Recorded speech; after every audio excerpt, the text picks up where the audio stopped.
Κυρίες και κύριοι συνάδελφοι, το 1982 ήταν ένα έτος καθοριστικό, καθώς τότε ξεκινούσε ο Παρασκευάς Αυγερινός για να συνεχίσει βεβαίως αργότερα ο αείμνηστος ο Γιώργος Κινηματάς, το νομοθετικό πλαίσιο, εκείνο που έβαλε τα θεμέλια για το ΕΣΥ και το κοινωνικό κράτος όπως το ξέρουμε σήμερα. Υπενθυμίζω ότι τότε, όταν ξεκίνησε το ΕΣΥ, η σχέση δημοσίου προς ιδιωτικό τομέα ήταν 70-30%. Σήμερα, δυστυχώς, η σχέση αυτή έχει σχεδόν αναστραφεί, εις βάρος δηλαδή του δημόσιου τομέα.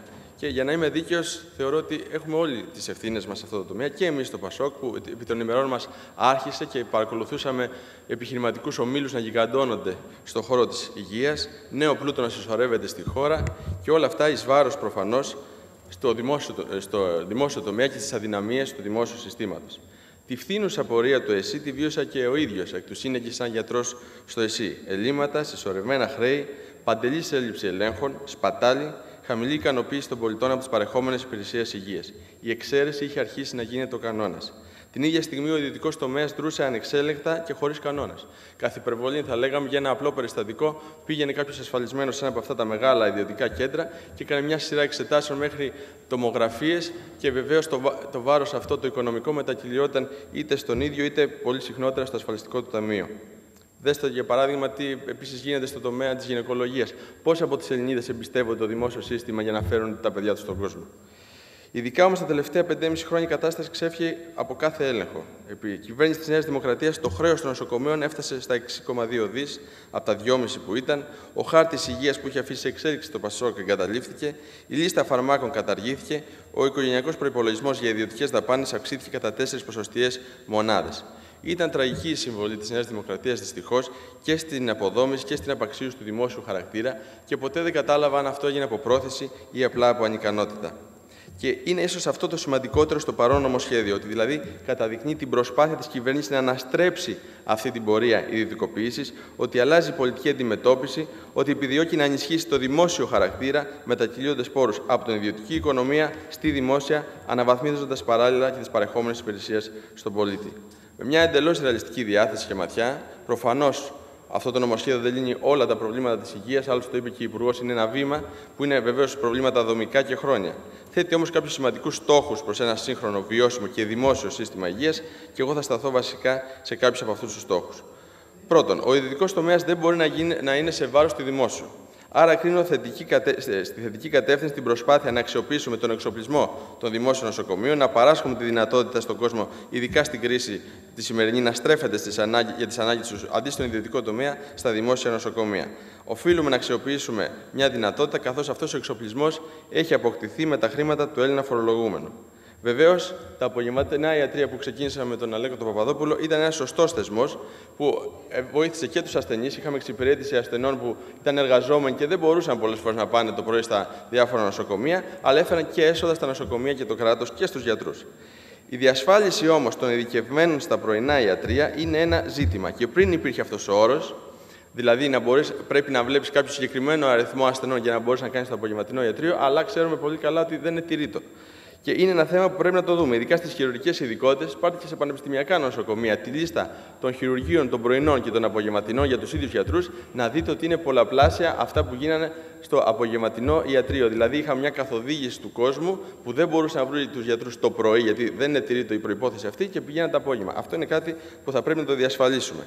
Επίσης, σαν βουλευτής περιφέρειας, καλωσορίζω κάθε πολιτική κινήτρων για ισόρροπη ανάπτυξη. Θεωρώ πολύ σημαντική τη θεσμοθέτηση στα κίνητρα για να πάμε σε κάλυψη θέσεων σε άγονες και προβληματικές περιοχές. Έχουμε και στην Εύβοια δυστυχώς τέτοιες θέσεις. Και σε αυτή τη συγκυρία η κυβέρνηση θεσμοθετεί την προσάυξη του 10%. Ακούστηκε από άλλους, ενδεχομένως θα έπρεπε, συμφωνώ και εγώ, να είμαστε πιο τολμηροί, για να είναι στις πραγματικά άγονες περιοχές θα έπρεπε να είναι ένα κίνητρο της τάξης του 30% κτλ. Το 10% ενδεχομένως είναι λίγο, είναι όμως ένα βήμα. Για το θέμα των εφημεριών, ένα πρόβλημα χρόνιο, σύνθετο, πραγματοποιείται η καταβολή των εφημεριών και βεβαιώνεται στο τέλος του μήνα. Υπάρχει ένας κίνδυνος γενικότερα στο νομοσχέδιο από μια ομογενοποίηση των νοσοκομείων του κέντρου και της περιφέρειας, που ξέρετε πολύ καλά ότι είναι διαφορετικές και οι ανάγκες και τα έσοδα από τα απογευματινά ιατρεία για τα κεντρικά νοσοκομεία εδώ και για την περιφέρεια. Το ίδιο και οι ανάγκες των εφημεριών. Αυτό είναι κάτι που θα πρέπει να το δούμε στην πράξη, πώς θα λειτουργήσει. Όταν, ας πούμε, ξέρουμε ότι δεν υπάρχει προσωπικό για να λειτουργήσει το πρωί το νοσοκομείο και υπάρχουν νοσοκομεία που δεν παίρνουν τις άδειές τους οι εργαζόμενοι, πώς αυτοί θα καλύψουν επαρκώς και τα απογευματινά ιατρεία. Σχετικά με τις προσλήψεις του μόνιμου προσωπικού, πολύ θετικό το σύστημα των κυλιόμενων πινάκων για να μπορέσουν να έχουν πραγματικά εντός διμήνου μέσω ΑΣΕΠ την κάλυψη που χρειάζεται με διαφανή και αποτελεσματικό τρόπο. Δέστε όμως, κύριε Υπουργέ, και τις αποσπάσεις του νοσηλευτικού προσωπικού σε διοικητικές θέσεις. Πραγματικά είναι στρατιές αυτές οι οποίοι έχουν πάει σε διοικητικές θέσεις, θα πρέπει να επιστρέψουν στις θέσεις. Κατά το πρότυπο του Υπουργείου Παιδείας που είχαμε 17.000 αποσπάσεις και να καλύψουμε τα κενά των εκπαιδευτικών. Αντίστοιχα, θα δείτε ότι πάρα πολλοί από το νοσηλευτικό προσωπικό έχουν πάει σε διοικητικές θέσεις χωρίς να είναι τόσο άμεση η ανάγκη εκεί. Επιτέλους, έχουμε ρυθμίσει για λογοδοσία του συστήματος και υποστήριξη του πολίτη με την υποχρεωτική σύνταξη ετήσιας έκθεσης πεπραγμένων, με την πρόβλεψη βαθμίδων λογοδοσίας και είναι πολύ σημαντικό ότι για πρώτη φορά έχουμε και την υποχρέωση του Υπουργού Υγείας για κατάθεση στη Βουλή παρουσίασης έκθεσης για την υγεία και την πρόνοια. Για το θέμα του καπνίσματος, ψηφίζουμε επιτέλους κάτι ολοκληρωμένο. Πρέπει να δούμε και το θέμα της πρόληψης και συμφωνώ ότι στην Ελλάδα, που δυστυχώς έχουμε την τάση να βλέπουμε συνεχώς παραθυράκια και τερτύπια για να αποφύγουμε τον νόμο, μόνο με την ολοκληρωτική απαγόρευση θα έχουμε τη λύση. Όταν χώρες σαν την Τουρκία το κατάφεραν, δεν καταλαβαίνω γιατί δεν μπορούμε να το κάνουμε εμείς. Αγαπητοί συνάδελφοι, ως γιατρός του ΕΣΥ μπορώ να διαβεβαιώσω ότι η υγεία δεν χρειάζεται κατά ανάγκη νόμους ή μόνο νόμους ή πολλούς νόμους.